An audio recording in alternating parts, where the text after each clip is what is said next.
Welcome everyone to the podcast. I'm recording live at the NCM Fuel the Future Fixed Op Summit. Hopefully I said that right. I think I did.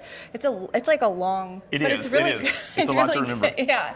So I have Michael here with Auto Engage. First podcast too. I have to kind of shout that out. First podcast, yeah. We're going to go viral though. Yeah, it's going to be fun.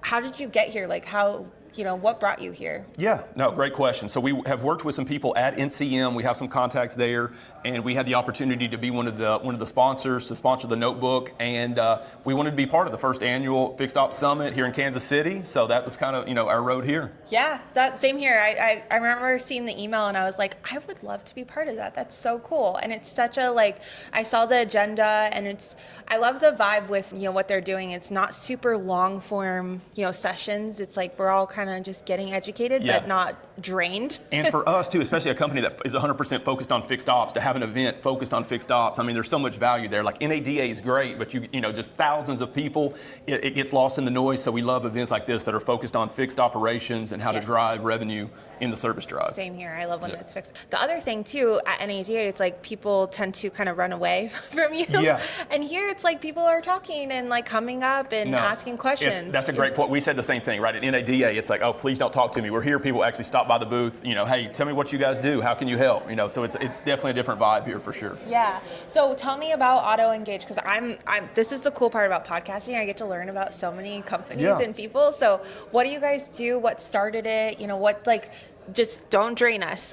Give me a couple sentences of what problem are you solving? Exactly. So great question. We've been working with one public auto group for 5 years. We work with two publics on a national scale, and it's all about scheduling service appointments using AI. So we interrogate the DMS. We're integrated with 98% of the DMS market. We read the op code, and then we're going to write that appointment directly to the DMS scheduler. So if I had one thing, there's many things, but we're going to, instead of sending a link to the customer, we can write the appointment directly into Reynolds, CDK, DealerTrack, and others with no human involvement. So the human isn't actually going through all of those steps of okay, what's my VIN, what's my mileage?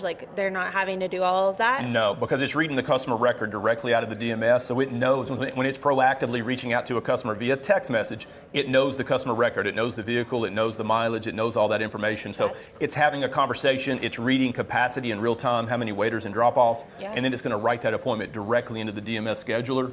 So it really helps large groups and smaller groups reduce SG&A cost. There's not as much manual work. Yeah. So there's more to it, but I get it. I'm sure there's, But I have questions. So when it comes to the scheduler, I'm assuming that the dealership has the ability to customize, because they know their shop, workload, they know their text, so they can, program that or customize it. Yeah. And then the other question I had was what was the question? When it's a new customer, the outreach. So let's say your software reaches out to me, I'm a customer, you guys know I'm regularly go there. Mm-hmm. Hey, I saw that you declined this, you're due for an oil change, whatever. Yeah. And then I say I want to do it. Does it make me call the dealership, or does it schedule? It gives me options right there. Because about a year ago, I had this scenario where it reached out to me via text, and I was like, sure, let's schedule it. And they're like, okay, call the dealership. I'm like, well, you texted me. I don't want to call the dealership. And that's the thing, right? There's a lot of great companies here, not throwing shade. It's just a lot of people will say, hey, call the dealership, or here's the link. And then they have to go through and answer the questions, right? That's not what we do, right? We're gonna real conversation, and it's gonna say, hey, when's a convenient time? Mm-hmm. We can offer times if we want to fill those 1 to 5 p.m. slots. There's a lot of different strategies that we use to space out capacity, et cetera, and then we're gonna write those appointments directly in the scheduler. Yeah. So that's it's a great way. Our point of view is you gotta have real conversations with every customer between service visits.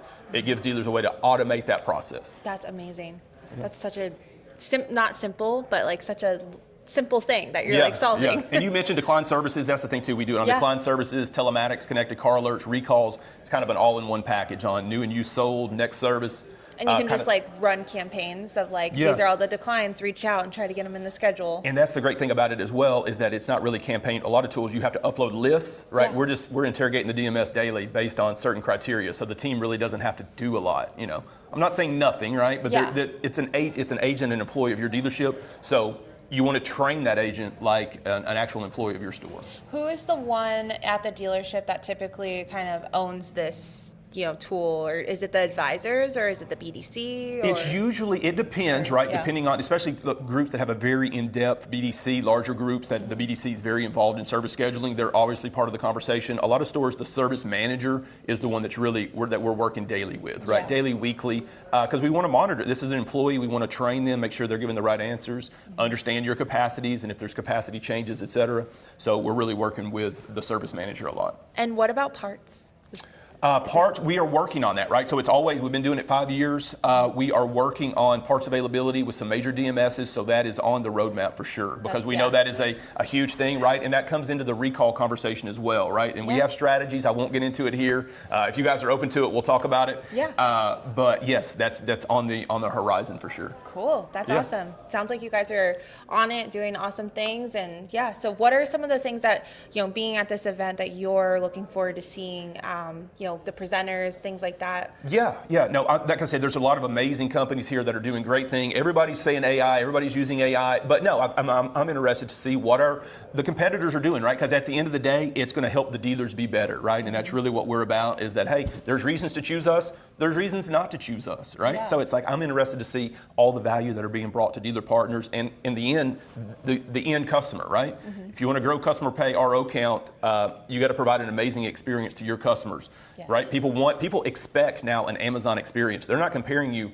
to a dealership down the road. They're comparing the dealership experience to Amazon, and if you're not as easy as that, then their experience in their mind is going to be less, right? So our thing is, how can we improve that customer experience? That's a good point. And if you think about like Amazon and when it first started, and how like much it's grown, and just the way it's completely changed the way that we, buy things and communicate as far as customer service goes. It's amazing. And not to cut you off there, but No, I think it's changed the way that we perceive other businesses, right? Like, it's like, it doesn't matter if it's a restaurant or a car dealership or a roofer, you're going to evaluate them based on Amazon, right? Yeah. Like, I click the button, it shows up, so it becomes ingrained that's my expectation of whatever your business is. And if you can't come close to that, people are going to be disappointed. So that's what we're all, as an industry, we're trying to get to. Yeah, and we're doing great strides. I love seeing all the technology like you guys, and then mobile service.